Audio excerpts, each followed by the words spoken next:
What is up, everybody? Welcome back to another live show here. We're going to talk to a couple cool people for the Boyd tournament.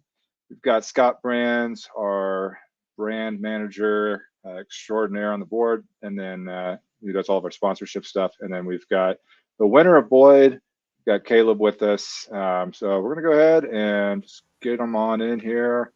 Scott, Kaleb, what's up, guys? Not much, man. Thanks for having us on. Yeah, thanks for having us.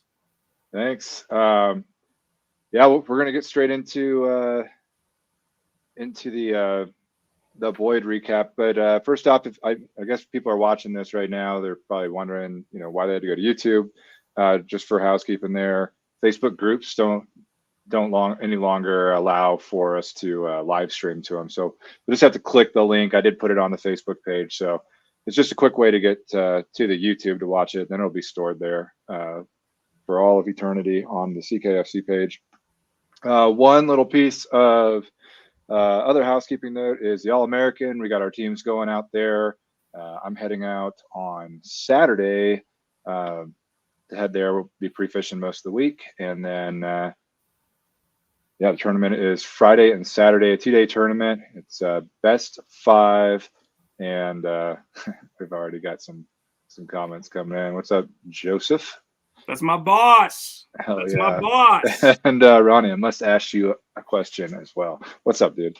I should be wearing my State Farm Romero Insurance Agency hat, sponsor of the club. But no, for the All-American, if you did qualify for it and you're on one of our 2 teams going, you need to register by May 1st. Our teams are pretty much locked in. And then there's 91 registered now. I think there's 26 already registered out of Colorado. That number is going to jump up here the next week once all the clubs. Yeah, it's going to be a big one. Right in. They were hoping to have over 200. So we'll see what they have, but it's going to be fun. But yeah, welcome to the show. Kaleb, thanks for coming on. And yeah, no problem, man. I know Arledge said that if you text him, he's giving out his spot at the All-American. He said he's going to give you like the waypoints and everything where he does well at. So hit him up. everybody hit up Matt. Yeah, Arlen. everyone's giving texting right now. He's giving free spots, and he won day one last year. Yeah, and he's smoked them every time he's gone Yeah, there. I'm excited to get out. You guys are gonna have a good time. Yeah, just make sure you check the rules and you're not getting DQ'd for all those spots he's giving you. Right. Yeah. No, the All-American's cool. You can share information Yeah. out there. You can even share like jigs while you're, I caught him on this, and give them to somebody. It's cool. Okay. You just can't help them catch the fish or assist in taking a photo for them. I think that's the rule there. But it's cool because as a club, we don't usually we're competing against everybody here. It's a chance if we want to work together, we can. So, but yeah, Kaleb, let's get kind of straight into before we get in the tournament. Yeah, just a little bit about yourself for people that are newer to tuning in. I know you've been with the club for years now, but tell us about yourself. Where you're from, how you got into the club and fishing. Yeah, so I'm originally from Omaha, Nebraska. My name's Kaleb. I've been kayak fishing for going on almost 10 years now. Seems kind of crazy, but yeah. So I got into it about 10 years ago. I bought a kayak from coincidentally Scheels in Omaha, Nebraska for $150. And I bought a $5 half cinder block from Lowe's and about 20 feet of rope. And that doubled as my my anchor and my rod holder. Kept one bag of chompers in my life jacket pocket because I couldn't turn or else the whole thing would flip over. And then that just completely sent me on this trajectory of, kayak fishing is, not only become one of my biggest passions in life, but it's my career now too, working at Scheels in Johnstown, Colorado. I run our kayak department there and paddle boards and whatnot, and definitely assist in the fishing department as well. And it's kind of just spiraled into this crazy whole, it's now consuming my entire life and I love every second of it. And, working for a company like Scheels, they push me and to be, active in these tournaments and fish as many of them as I can. Like I remember last year, one time I was like, yeah, I couldn't find the days to, make this work. And they're like, what are you talking about? And I'm like, I gotta be here. And they're like, yeah, no, we'll figure it out. So it's just kind of cool to have that kind of support. Cool. Yeah. It's just kind of cool to have that support from my employer and, that they're like really wanting me to be involved with this stuff. So it's a great company to be a part of. And, I live in Berthoud. I fish a pond near here a lot. It's super, super loaded with giants. I'm not giving the location of it. You just know it's near Berthoud. I moved out here from Omaha. I chased a girl. She's now my wife, so it all worked out. But her whole family's from out here. So shout out Boone's, shout out Sapinos. They're the best. They support me too. So it's a whole kind of team thing. My wife, she puts up with everything. I got home from a Scheels training event on Friday night at like 7:30 and was like, she was, just, you got to do it. Like, let's go. And so she's super supportive and she's awesome. So, yep. When was your first tournament? Actually, you've been fishing for 10 years out of kayak. When was the first tournament? So pretty quick, man. I bought a kayak. The second day I had it, I went to a lake called Prairie Queen in Omaha, Nebraska. And there was a guy there that was like, hey, man, you fishing the tournament tomorrow? And I'm like, what's that? And so he kind of told me what it was. I showed up with a golden ruler, like measuring board. Yeah, and they're like, yeah, man, like that's not going to work. Right.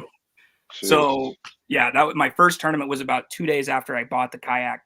And I fished out of that thing, that 8-foot Pelican for 2 years. I'd shove it in the back of my mom's Cadillac SUV. And I had to lay the entire front passenger seat down to fit it in there. Yeah. But yeah, that was my first event. And then how did you fare in it?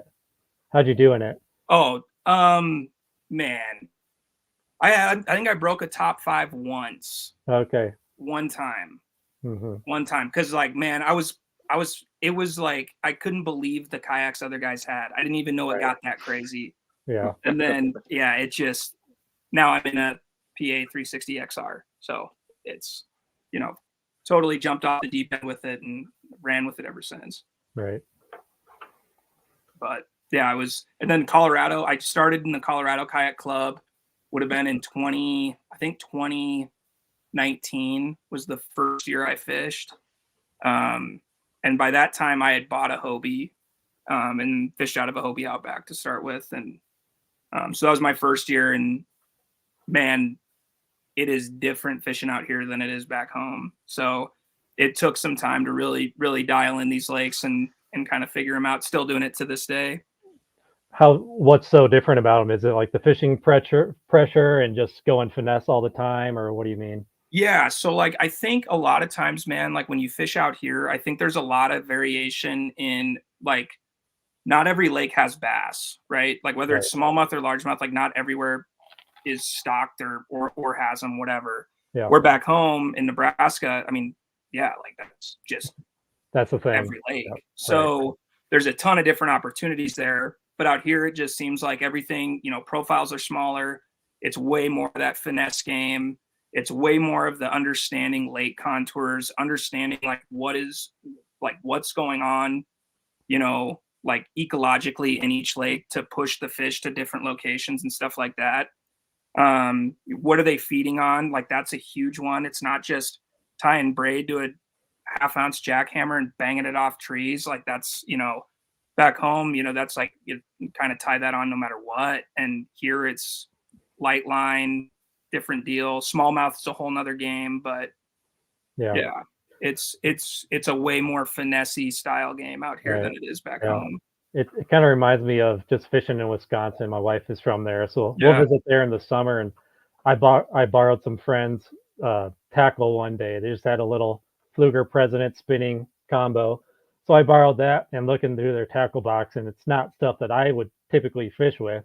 Right. So I tied on just a little Blue Fox spinner, and I caught tons of largies and like a 4-pounder, and I was like, this would never work in Colorado. Right. The only thing I'm being dead serious.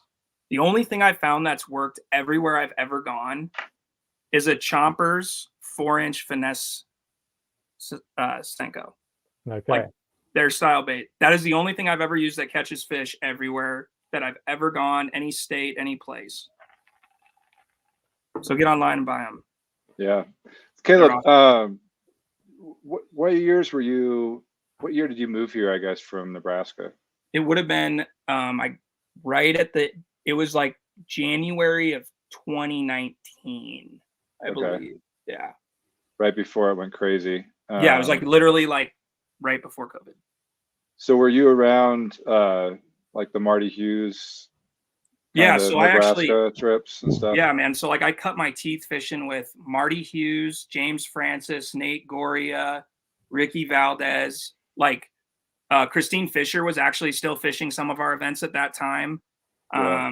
And it was kind of I didn't realize who I was fishing against until like, a couple of years down the road. And all of a sudden it was like, holy cow, these are like names. These aren't just like, people in a club. Like I was fishing against guys that are like, and girls that are, top of this sport, like it was a pretty cool experience to have fished against those guys in my orange 8-foot Pelican. Like that was that's the best part is that's what I was fishing against those guys in. And man, they've gone on all of them obviously to really crush it. Yeah. And, national level tournaments and stuff like that. And they're all too like some of the greatest people, like I remember going up to them, like dragging my kayak on the grass. I didn't even have a wheel cart, dragging it to my mom's Cadillac SUV to shove it in there and like literally just like picking their brain. And those guys would just divulge so much information, not like where I'm fishing and what I'm using, but just like how to like elevate your game, like how to like not by giving you the exact lure, how to use it and that kind of thing, but exactly how to like actually, like learn, like why did this happen? Yeah, why were the fish there? How did that work? That's the juice, because you can carry that a lot further than I caught 100%. Them on this today. Right. Yeah. Like the number one thing, I think the number one buzzword you hear in the sport and the number one thing that I learned from that club was pattern. They used to always talk about it when they'd win, and I'd be like, "What the heck is a pattern? Like, Yeah. they're Yep. fish. What do they know? Like, what do they mean pattern?" And so I remember like going home and just diving into that on a computer and like, what does fishing a pattern mean? And then Yeah. really diving in, like, why did you guys, what patterns are you looking for, and those kind of things. And, really just learning that kind of thing and how to fish specific patterns at the specific times of year, and so that was probably the most influential part of my, tournament, kayak fishing. And then, when I moved out here, I worked with a couple kids at Scheels, Colton Caldwell, Tommy Cruz, Evan Cox. Evan works with us now. He's an absolute hammer. If you guys, like, I'm being completely honest, that kid is going to fish professionally at some point in his life. He is an absolute stud. He just finished 17th at a Toyota series. He's like 20 years old, just absolutely killing it. He's a stud. But these young kids, man, they're like 18 years old teaching, and at the time I'm coming in thinking like I got this game kind of figured out a little bit. Yeah.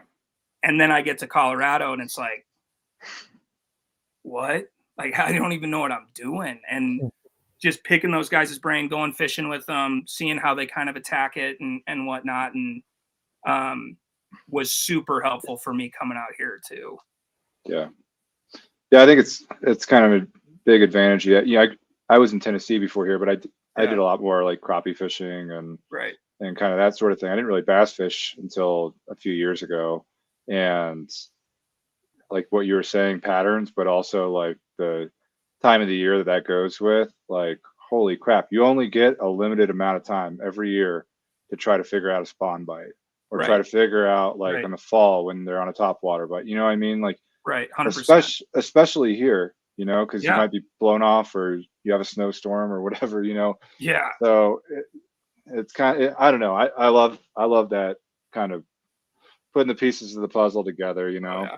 I mean, I've read every Google Scholar article, like scientific published journal article from like 1977 to like 2020 that was anything to do with largemouth or smallmouth bass migration patterns. Like I studied that just to learn like what are they doing and why are they doing it. Yep. Exactly. Well, so what you followed a girl here, but did you work at Scheels in Nebraska as well, or? So no, I never did. Nope, I didn't work. I lived right down the street from the one in Omaha though. So Scheels was the first place I worked at in like retail at all in general when I first moved out here part-time. But I just knew the only reason I started working there is because I knew it from home. That was the only reason I ever even got a job there. Yeah, I didn't know of Scheels until I moved out here, and I walked in one day and I was like, "What is this place with the giant Ferris wheel inside of Ferris wheel, shooting gallery." Now I've got the coolest thing I've ever carried at the store. What's now in my shop. I have a 15-foot paddleboard. It's 15 feet tall by 5 feet wide. It takes up our entire front window. It's completely outrageous. It is the coolest thing ever. And like it is now like its own attraction at the store. Nice. Like people are literally coming in like, what is that thing? I mean, it is an absolute monstrosity. It's hilarious. It has 1,000-pound weight capacity. My $6,000 Hobie has a 500-pound capacity. Okay, this thing's doubling anything in the store. Like it is insane. 5 people can fit on it. It's the coolest thing ever. They're gonna be all over Horsetooth this summer. I was just gonna say we'll probably see that at Horsetooth. Yep, they're gonna be all over. They're gonna be all over, running over points while you're casting to them. It's gonna be awesome. Nice. Well, let's transition a little bit into the actual tournament. Yeah. I want to talk to Scott a little bit because Scott, you live up there as well. Kind of talk about the bite leading up to it and what it was, because for people that are tuning in, or if you're watching this even like a year later when we're having Boyd next year, basically we had beautiful weather for at least a week or two, and then typical first tournament in Colorado, it snowed and it was really cold. So go ahead, Scott. Yeah, so I live pretty close to Boyd Lake. It's probably like a 10-minute drive from my house. Some people say it's my home lake, but I haven't been fishing it a lot recently. Last year, I fished it one time in the fall, leading up to that CKSC tournament, and we all know how that tournament turned out. It wasn't very good. Um, all the other years we've fished it though have been pretty good. I think the year before that we had like I want to say I know we had at least 3 guys in the 80s, if not 4. Yeah, I think it was upper 80s. I'd pulled it up, and Okay. that was when there was a cool topwater bite going on. Yeah, and I mean we've been fishing Boyd since the early days of the club, and it's always yeah you're usually shooting for 80. If you get 80, you're going to be in the hunt. Low 80s, mid 80s typically takes it there. But anyways, so I haven't been fishing Boyd a whole lot lately, and all I hear is nobody likes fishing Boyd Lake anymore. Let's put it that way.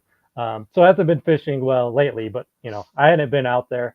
Decided to go out to pre-fish the week before the tournament. So I went out on a Wednesday, I believe it was, and we were coming up on that warm front. I think we had that 3-day 70s, maybe even we hit 80 degrees, I think, one day. So this was right before that big warm front came in, and I checked in the water temps. I want to say were 52 at the time, and typically in spring on Boyd, you'll start seeing smallmouth move up, shallow rocks and stuff like that. Leading up to it, you can find them on deeper rocks and stuff like that, 15 to 20 feet. But they were starting to move up shallow. I went up there, casted a crankbait up shallow. I think second or third cast got hammered, and I was like, okay, the smallmouths, they're on rocks like they typically are, and you would expect them to be. I started looking at all the largemouth spots on there, and I caught one. So I thought it was a little early for the largemouth yet, but I was pretty confident that warm snap that we were going to have, we're going to push everything shallow. That warm front came in here, and then we had the 3-day cold snap right after that. I checked it out, which I know Matt Collins, you were there too on that Thursday, or was it Friday? You got there Thursday, right? Yeah, I got there Thursday afternoon. I just kind of graphed Thursday and fished Friday. Yeah. Yeah. So I checked Thursday, and one pattern that you can usually do on Boyd spring is when you get enough warm weather, a lot of that shallow grass, which is it's different every year where you're going to find that grass growing on Boyd. It depends on water level and stuff like that. But I pedaled around, found where that emerging grass was coming in. I made 2 casts, hooked up with a largie, made 2 casts later, hooked up with another largie. I was like, okay, this is it. But that was Thursday. Now we had cold weather on Wednesday too, but they were still there. Yeah, there you go, Caleb the dog. Yeah, they were still there on Thursday. Water temps were 50 at that point, so it was starting to cool down. And then of course, I'm thinking, the largies are shallow, but can they stay shallow after 2 more days of this weather? So I didn't expect them to still be there on Saturday. I checked that area. I got hammered on my first cast, and then got nothing else in that entire area, and abandoned the largies and went back to smallmouth fishing. And yeah, as you could see, I mean, everything was tough to catch, but Caleb won with smallies. Was there a largie in your bag? I can't remember. No, it was all smallies. Yeah, it was the majority with smallies on the day. There were a few largies caught, but not a lot. They didn't really play. So, anyways, now that we get in some warm weather back in here, those largies and the rest of the smallmouth will be moving up shallow. Start targeting those rocks for the smallies. Start hitting the grass for the largemouth, and you're going to get on some pretty epic days up there pretty shortly. It's just unfortunate that we had that bad timing that we did with the weather. So yeah. So Thursday I saw Scott, and I was more kind of looking the areas I was looking at the pattern I had last year in the fall to see if they were kind of in the same area, and it was more of a smallmouth bite to see if they were suspended, because I figured we're already into a cold front at this point. They're going to be pushed off. And I caught a carp and trout, and I was like, okay, whatever. So the next day, Friday, I got up early, and I was like, okay, I'm going to go. Like, this lake never makes sense to me. Like, Boyd never makes sense on what a pattern is for the water temps. So I was like, I'm going to go up shallow and just stand up on the kayak, troll the bank, and see if I can see anything. And sure as crap, I saw an area that was, in a pretty mossy little area, all hardened out on the bottom with an opening. And I said, no way. And there's a fish there. It's like, there, you got to be kidding. So I circled around. I didn't want to fish. I was pretty close. So I circled around. I got off of it and I threw into it, and I caught that 17 1/4 largemouth in like 3 feet of water. And I was like, you got to be kidding me. My water temp was 49 degrees. And I'm not 100% she was on a bed, but I mean, she was getting ready, Yeah. That warm front might have done it. I mean, with those 70s and 80s, that might have done it. I know Paul Rassa, that he was out there, during that warm weather, and he saw 58 degrees. So it's possible that they were moving up already. Yeah. I also I went and I was cruising another area of the lake, and I was in about 5 feet of water, and I saw 3 largemouth just transitioning, not even moving, in or out, just kind of moving laterally. And I was like, you gotta be kidding me. How are they still in here? And I had gotten nothing off the deeper bite. And I knew it was going to be a tough bite.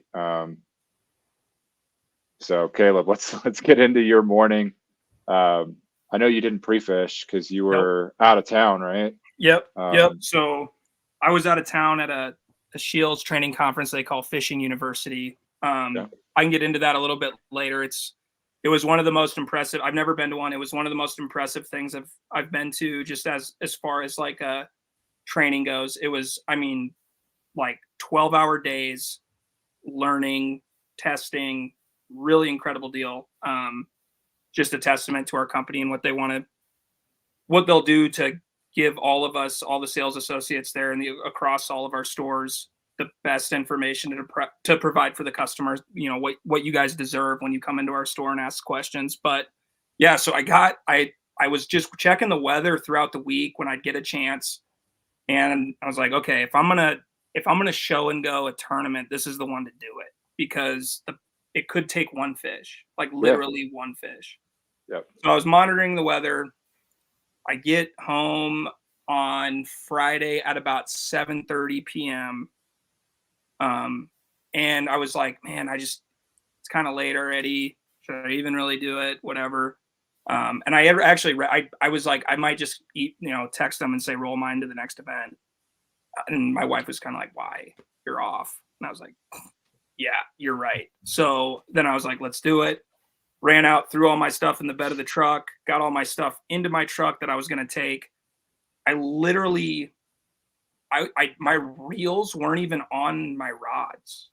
Like I hadn't even gotten my reels on my rods yet. And so I was like, I don't really feel like doing this right now. I'll do it in the morning, because like it's going to be like cold, and I'm not going to, I don't know. I'll just figure it out in the morning. Yeah. And so I charged my batteries. Those worked. That was cool. And so I wake up at, I get all this done, and I'm like, all right, like we'll see what happens. And so woke up at 4, got to the lake, around 5:30ish. And I kind of, as soon as I woke up and it was like snowing sideways and there was like 2 inches of snow on the ground, I was like, oh, what am I doing? Like, this is going to be miserable.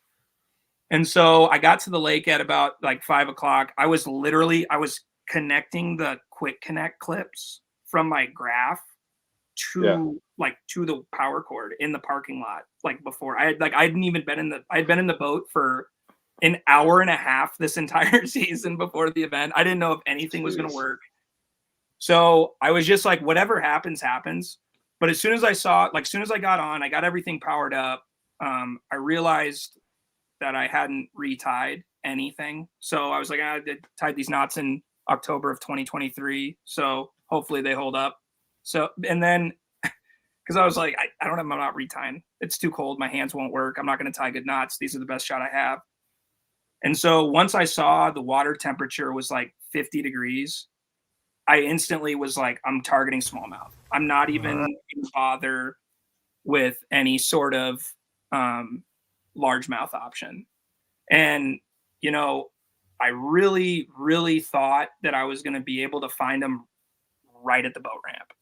That was kind of what my thought was. So I actually waited to launch because I was like, I'm going to let everybody get out of here and go off and find their fish. And I'm just going to kind of stick around the ramp and see if I can't pick anything off, because give you a little tidbit here. I don't know how many people know it or not, but anything that's rock or cement holds heat. And when you really get these giant temperature fluctuations, the fish are just going to go to, you know, something that's warm. They don't want to be cold.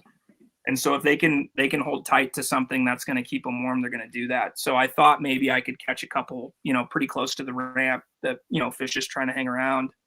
And that was not the case. There was a lot of fish around that area, but nothing, you know, that I really could get to go.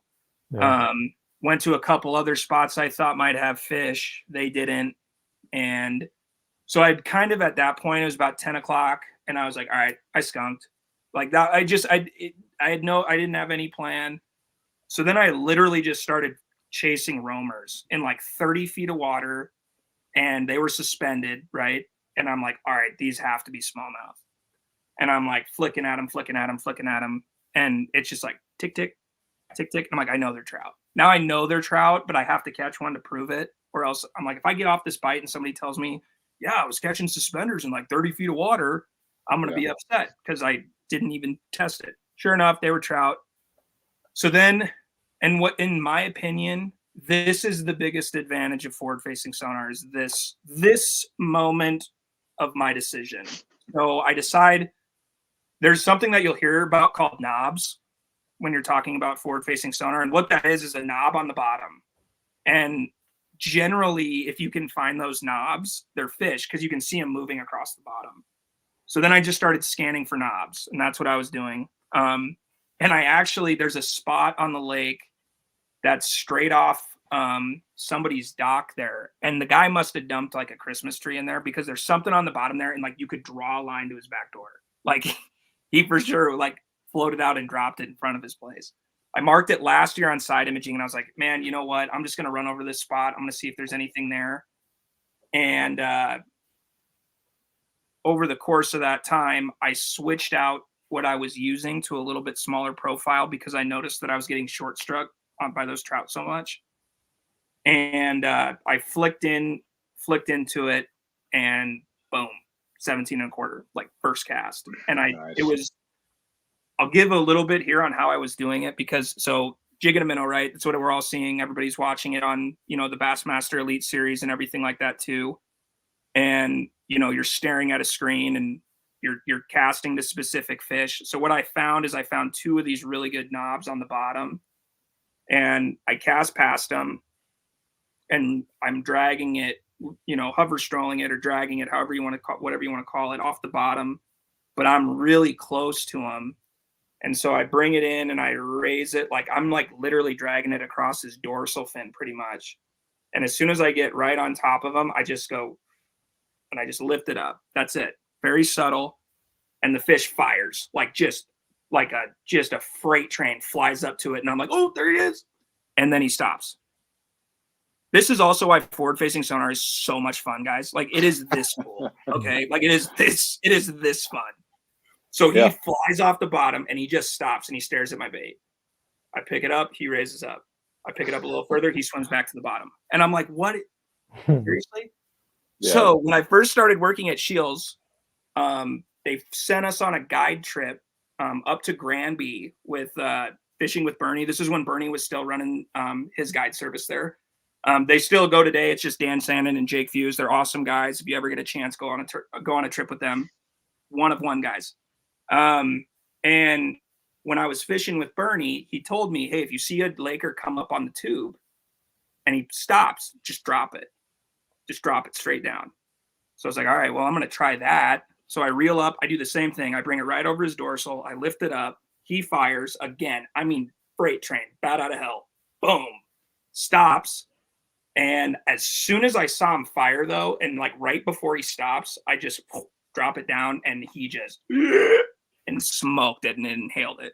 Set the hook. I thought it was, I didn't know if it was a smallmouth at first because it was burning me so hard. But yeah, that one ended up being 17. I flip in again. The other knob never moved. I drag over him. He fires, same thing. Boom, set the hook. 16. So that was a 16 incher. So I caught those back to back right away. And now I'm like all fired up. I'm jazzed up. I'm hooting and hollering. I'm not paying attention to the fact that it's 30 degrees. I can't feel my hands. Like I'm rolling. 2 or 3 casts later, I catch a 14. And then the wind picked up. And this is all off the same spot, the same fish. And then the wind picked up and my guides were freezing so fast with ice. They were completely frozen solid, like edge of ring to edge of ring.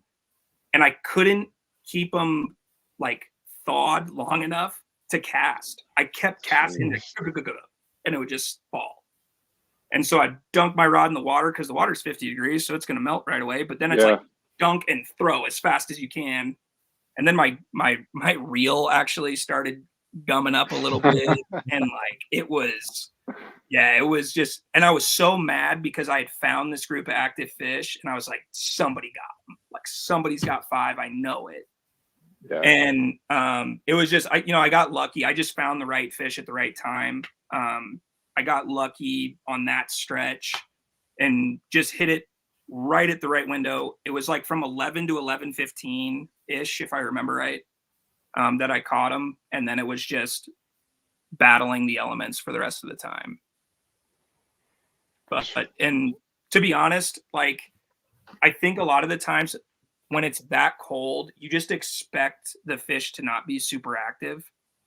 But in the area of that stretch I was fishing, the thing I actually found is I found, to Scott, what he was talking about earlier, I found some grass that was mixed in with some structure. And at Boyd, I mean, that's a crown jewel, man. Like, I'll die with that waypoint. Like, I mean, it's like that area, that area is a really, really good spot. And Scott, I think you actually know where I was because I think you ran up on me. Yeah, and actually, I caught a smallmouth off of that spot first thing in the morning. Oh, really? Yeah, I launched right away. I caught a smallmouth in the first hour, and then I left that spot to check another one. Caught a smallmouth in the second spot. So I had 2 fish in the first 2 hours, and then I had some bites the rest of the day, but they were short striking it. I didn't fish super clean. So, yeah, I mean. Yeah, but so yeah, I that's actually why I found you, because I decided to go back there later in the day, and then you were fishing. So I fished around you for a little bit, and then I was like, all right, I'm gonna go back to that other spot where I caught the other smallmouth, and that's where I finished my day. So I just left it to it. But yeah, right. I ended up catching 2 more shorts. I couldn't believe it. They were both like between 7.5 and 7 3/4, because I literally have a 1/32 ounce Castmaster in my tackle box now. Like literally I gotta fill a limit, because there's been so many tournaments. Like I end up in like 13th or 14th and I've got like 3 decent fish, and then somebody catches a limit of 8s. And I'm like, I just can't handle that anymore. Like if it's going to be an 8-inch minimum, I'm going to catch an 8-inch fish. Like that's just the way it's going to be. But yeah, it was, I mean, going back to it though, like the weather, that was probably, if I had to say, the worst conditions I've ever fished in. And then like, I'm not trying to like pump our store's product, but the week before when I was fishing in South Dakota, I got a Scheels. It's called the Creel Bay rain suit. And one of the guys that I was with, that I got partnered to boat with, he had a 400 horse Merc and like this 22-foot Ranger, blowing like 45 miles an hour, and we were just like gunning like 65 miles an hour across the lake. And it was like, if I had to guess, like what the perfect storm movie was like in real life, like that was the condition. I mean, it was like you could, like, there was so much water like coming over the boat onto me that I was like, I couldn't see. I didn't even know the guy was driving.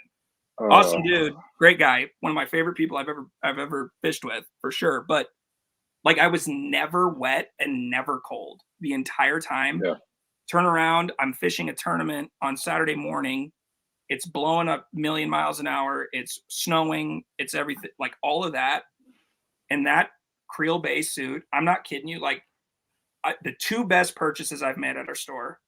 One, smart wool socks. Not even close. That's yeah. Yeah. Number two, Creel Bay rain suit, bibs and jacket. Like without question. It was, I will wear that thing for the rest of my life. I'm not even trying to pump our product. Like it's a Scheels branded product. I swear, like my employment aside, it is the greatest rain suit I've ever worn. It's not even close. It's interesting I would have been a complete mess without it. I would have left. It's interesting you bring up those wool socks because on Friday night I went to Scheels and bought those wool socks.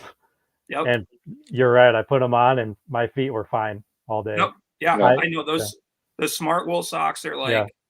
I don't even know. I don't know of a better product. Yeah. Across any industry. Yeah. I got some toe warmers, fully expecting to use them. Never had to put them on in that. Oh, I had the toe warmers on and the smart wools. You're better than me, but I got a quick video here to show everybody kind of what the conditions were. So I camped out at Boyd and a little space heater there and electric blanket. I was fine, sleeping. But this is what I woke up to. Look at it to load up here. Guys. I mean, look at that. Let's go fishing. What were we doing? We're crazy, man. That's what I'm saying. Like, what were we doing? Like, it was the most outrageous morning. Yeah. I was just, I mean, look at that. So I went to the gas station because I wanted some hot coffee. So I get some coffee, and I didn't have a brush, a brush and ice scraper for my truck. So I picked up a little one. I scraped off like 2 inches off the kayak, and then I ended up. By the time I launched, I think I had another inch on the kayak of snow. It was insane. We got some comments in here. Oh, the Flanavan's up. What's up, boys? What's up, Matt? Thanks, Flanny. We got another one. Club wants the Creek Bag suit. Creel Bay. He means Creel Bay suit. Creel Bay, Joe. Come on, man. Creel Bay. The Creek Bag. We'll call it a Creek Bag from now on. That's gonna be. That's gonna be on the wall. He corrected himself. No. Go in there and ask for the Creek Bag. The Creek Bag special. Can I get the They're going to be coming looking for the Creek Bag. The Kaleb Creek Bag special. Kaleb Creek Bag. What's up? All right. So yeah, you ended up winning with. I like to always pull up the data here. So I've got Tourney X popped up. It looks like you had 47 on the dot, right? Yeah, 47 inches, 3 fish. Paul Roth was in second with 45 and a quarter, and then Eric Ali taking third again at 43 and a half. So. I do think that 17 is a 17 and a quarter. I don't know who was judging, but I'm convinced that fish. I might have been. Like I would have thrown the red flag. Like I would have challenged it. I was trying to knock it down because I was trying to catch up to you. So. Right there. Man, it's like, I mean, I think I have a better picture of it, but it's that fine. One? If I lose AOI by a quarter of an inch, I'm gonna lose my mind. But is that a smallmouth? Yeah. It's just the angle's weird. Yeah, that's a nice fish. Speaking of AOI though, it's like when we have a day like that, I actually like that we have some of those tournaments every year. Right. I want the AOI at the end to have fished different conditions. That they overcame the tough days. I mean, if we all go out there and it's a hammer fest, it's anybody's ball game. And if every tournament is like that, it's anybody's ball game for AOI. So, but just my personal opinion is I actually like it when we have a grind here or there. Then you get the AOI's got to earn it. In other words, I agree. No, I agree 100%. I agree 100%. Last year's tournament at Boyd. Got me AOI, and I was the only one to catch 5 fish, and it was brutal.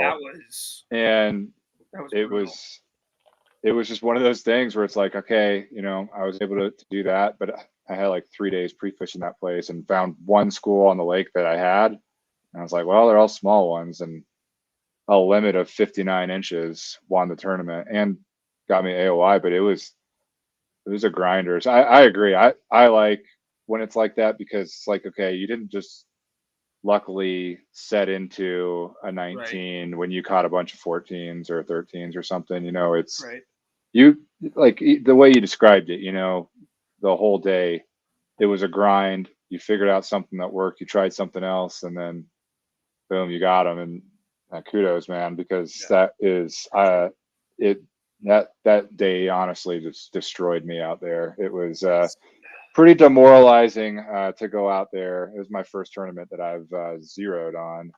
I mean, man, though, I mean, like, look at it. I mean, that's one. It's just, I mean, the weather. I mean, it's one of those things. Like, you're gonna zero at some point in any event. Like, if that's your 1-0, bro, like, good work. Like, good work, because like it's no one's gonna question that zero. You go to Pueblo in June and zero, that's a different story. But like, yes, it's a game of inches. Like Kaleb, you said you caught all 3 within a 15-minute window. If you're not fishing, if you're covering ground in that 15 minutes, you could have easily skunked. Eric Ali had the exact same basically story as you. He caught his, I think he also said, a 15-minute window. It'd be interesting if it was the same 11 to 11:15, but if you just had to be in the right place at the right time. It was there's no shame in skunking at that tournament for sure. Well, and like I mean, I always like try to tell people, even at our store, they're like, yeah, I fished a couple events and I'm not very good and whatnot. It's like, man, it does. Anybody who wins any of these events, if they tell you like, yeah, I won it on skill, they're just full of it, because it takes a huge amount of luck a lot of the time for it just to line up and go right. That's why everybody's after AOI, right? Because it proves consistency. Like, I'm in the top of the, at the top of the leaderboard every single time. But like you just said, if I would have passed that spot or just not shown up to it, I would have zeroed. And I literally just got there at the right time, right place. Because I'll tell you, of all the tournaments I fished, I have flipped a lot of spots that look like there should be an 18 or 19 or 20 in there, and they're not there. Like, and then I fished a lot of spots where, I didn't, I'm hoping there's that fish there, but he may or may not be there. It looks like he should be based on what, the time of year is and, dad is telling me, but you just don't know until you actually, like, there's a lot of luck that goes into it too. It's not just, you're better than somebody else all the time. There's some times where it takes a little bit of help, but, and I think that's true for, a lot of things, but like, if you're finishing, like the one thing I've learned too, like going back to that though, is if you catch a fish, don't leave. Yeah, don't leave fish. Like, if you catch one, stick around, see what happens. Like, that's a piece of advice that I got way back from Marty Hughes, and that's something that really kind of changed the game for me a little bit. Was that, why am I moving off this spot when I just caught one? Right. They're there for a reason. Mm-hmm. They're chasing something. They're eating something. They don't go to McDonald's. Like, something shows there's something there. Like, they're gonna stick around and eat it. So yeah. They say, what's the saying? Should bees don't make honey. Right. So just gotta see what works. I'm excited. Looking at the leaderboard for Boyd, I think that's a pretty telling. Yeah, there's just some great anglers in the club, but you got Paul Roth up there, who is an absolute beast, especially on the multi side of the house, but the bass side as well. Eric Ali, like a folklore legend. Yeah, right. Like, just like good at everything. Like, you could give that guy one rod and he'd finish in the top 5, guaranteed. Yeah, I believe 13. it. And then you got Eric Ali. Hammer, absolute stick, wealth of knowledge there. Yeah, 100%. I listen to everything that guy says. Yep. And then yourself, Scott, and then those were the only people that caught more than one fish. Tim Van Sickler was up there with big bass, and I think we need to keep a tracker on 2 things. One is obviously how many kayaks Tim Van Sickler wins from the raffles, because he won 2 years in a row. But I think that dude has won big fish in more tournaments since I've been here than anybody else. From Giant Wiper over at what's the one we didn't? John Martin. John Martin. Yeah. He had a real nice wiper there. I've seen him catch big big bass before a couple times. That dude always seems like he's up there on big bass. The biggest fish. Yeah. He's very lucky, almost too lucky. We might have to start searching his kayak or something. And I don't know. Man, I'll tell you what, there's not a better wacky rig Senko fisherman than Tim Van Sickler. That dude takes the cake. Yep. I love that guy. He's one of the nicest guys, and one of the nicest human beings that I've ever met in my life, by far. Awesome dude. Yeah. All right. Well, hey, let's shift it. We've been going almost an hour, but I do want to talk about the Fish Fest that's going on up at Scheels. Scheels, big sponsor of the club, and have been for years. Kaleb, you obviously work there. So Fish Fest at Johnstown Scheels. The weather's going to be pretty crappy this weekend. So if you want to get inside or just enjoy the not being, in weather like we were in last week, tell us about it. Yeah. So there's a lot of great sales going on, a lot of great promos. There's going to be some really good seminars given by some really, really top tier knowledge guys for sure. And I think one of the things as, bass anglers or multi-anglers, I think, going back to how I was talking about how I caught those fish, listening to guys talk about how they catch other fish is going to make you a far and away better angler, whether it's lake trout, walleye, bass, doesn't matter. There's something you can take in from, any of those guys that is going to make you better at what you do. And there's a ton of great promos going on. There's a lot of good sales on all kinds of lures, some really good promos on rods and reels and stuff like that. That Creel Bay rain suit, 20% off. I'm just saying. Okay, I'm not, again, it is what it is. But it's going to be a lot of fun. There's going to be a ton going on. Really would love to see as many guys there as we can get in there, just because you guys have all been so instrumental in our stores growth within the industry and stuff like that. So really, we can't thank you guys enough for being one of the best, kind of partners that we've had. And it's all, just the amount of support, I say it every year at some of our meetings, like I can't believe the support that we've gotten from the club. And I just try to do my best to give all of us access to the latest and greatest products, and so that we can all use them and fish these tournaments and compete against each other. But it'll be a really cool event. The one Ice Fest this past winter was awesome. It was a packed house. So hopefully we can see as many of you guys out there as possible that can make it in, but there's a lot of really good deals. I don't know if I'm going to be there yet. I am off, but there's a chance I'll be in there. If any of you do come into the store between now and Fish Fest, though, I will show you exactly what I used to win at Boyd. The jig head, the minnow, everything. I actually hate the lure that I used. I can't stand that I used it. I'm so mad because of what it's actually designed to do. But it's a killer, man. It's going to be a top producing bait this entire season. I don't like that I used it, but I cannot wait to get back out and fish with it because it absolutely killed it. The action on it's incredible. It's always moving. It doesn't matter. And it's really, really impressive how durable it is too. I only usually if you catch a smallmouth, especially on this big of a lure, it's done. Yeah. You got a question in the comments here. Yeah. What do we got? Use a plow jockey. Not the plow jockey. That's the John Vito special. John Vito's our barbecue manager. If you need a grill, go see him. He's the man. He used to fish Pennsylvania with this $1 Walmart plow jockey, and he tells me to use it every time, no matter what.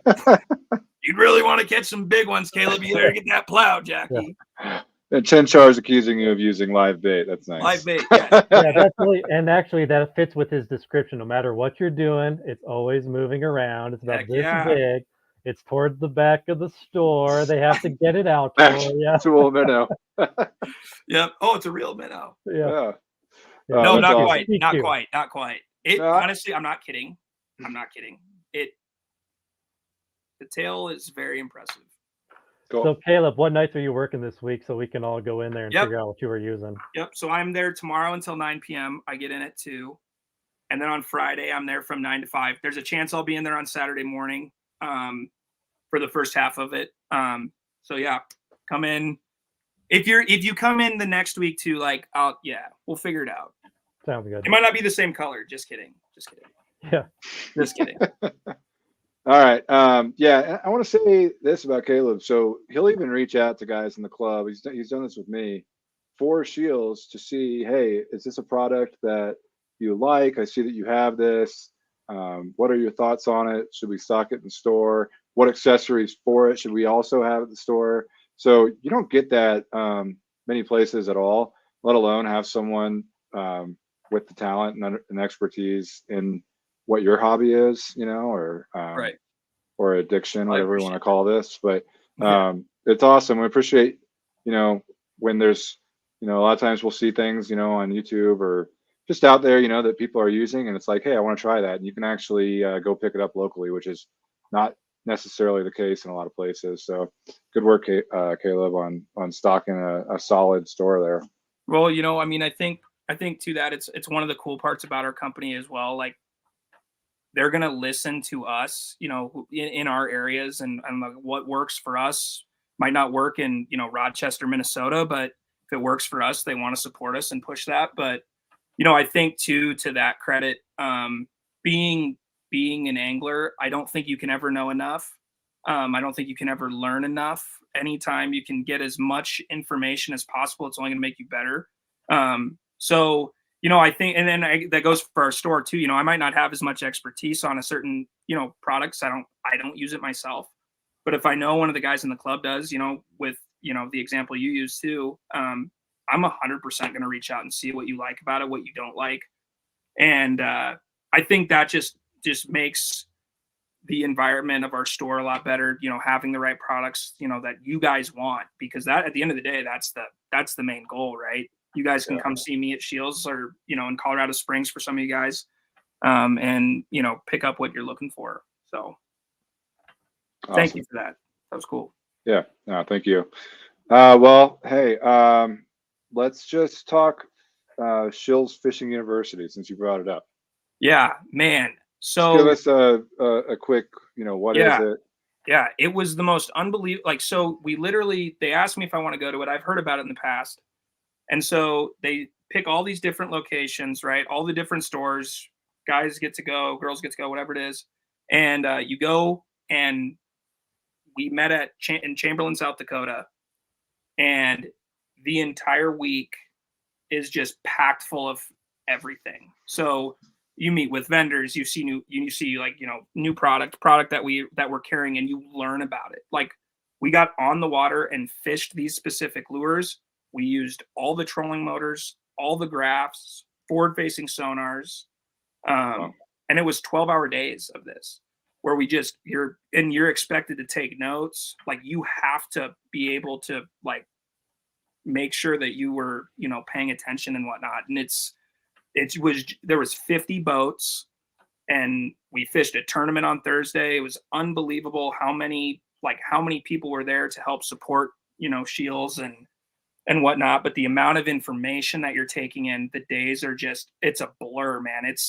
It is wake up at 7 and you are working from then until 8 o'clock at night, and it's strictly just talking about fishing. Like, it is the coolest, serious. I couldn't believe how cool it was, because you're talking to all the people there are the same as you, right? Like, they're all crazy diehards fishermen, and fisher, going out of their way to try and know more about fishing. And it was such a cool experience. And it's just, again, it continues to blow me away, what our company is willing to do to make sure that we're providing accurate information. It's the amount of training that goes into each associate at our store is unbelievable. I mean, it is hours and hours and weeks of training to make sure that we're giving you guys exactly the information that you need.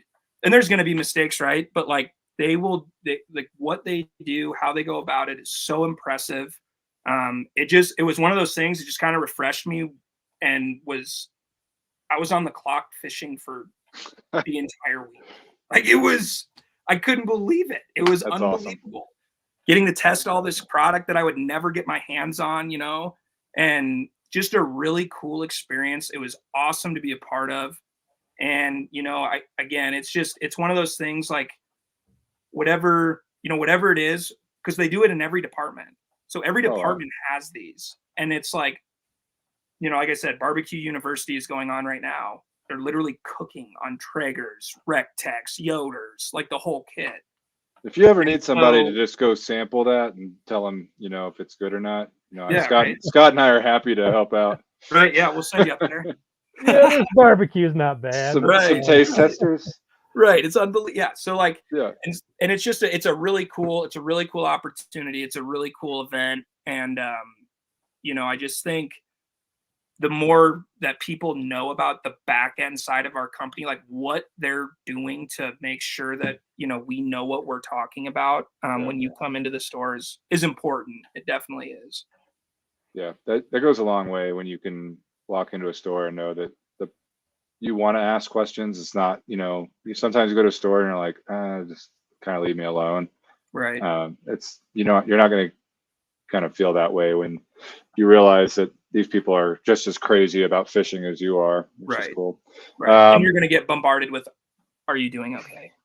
When you come to our store. So it's just, believe me, it's going to happen. It's going to happen. It's going to, everywhere you go, somebody's going to ask you if you're doing all right. So, Well, let me pull something up here for people that are fishing Boyd. I'm going to share my screen here.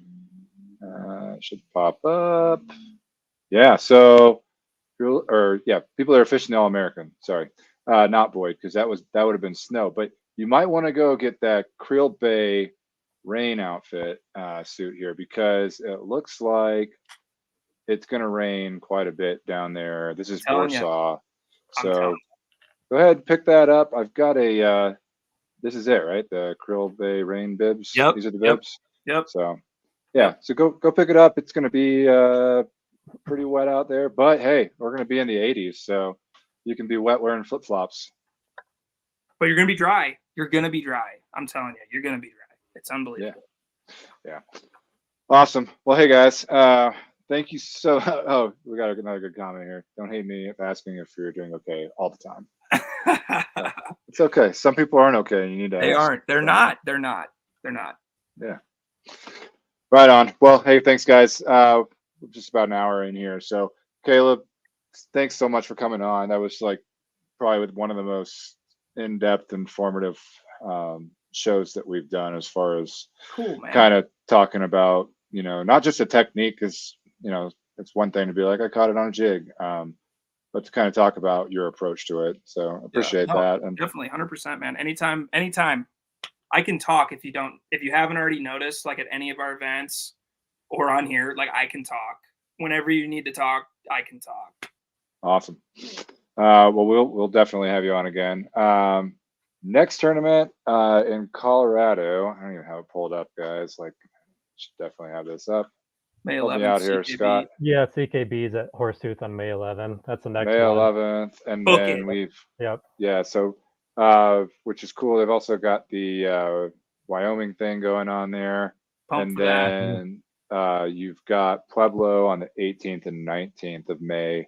So yeah, we're about to get into the thick of it, which is cool. I love the way it goes, because we're going to Truman. It's going to be in the 80s there. Colorado is typically a few weeks behind that, so a lot of lessons learned from the All-American you might be able to take back here.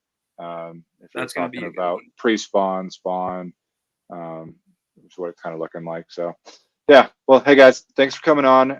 Thank you. Stick around. Don't sign off here. I'll see you in the green room on the backside. But everybody else, thanks for tuning in. Scott, Kaleb, thank you very much, and we'll catch you guys on the next one. See ya. Thanks.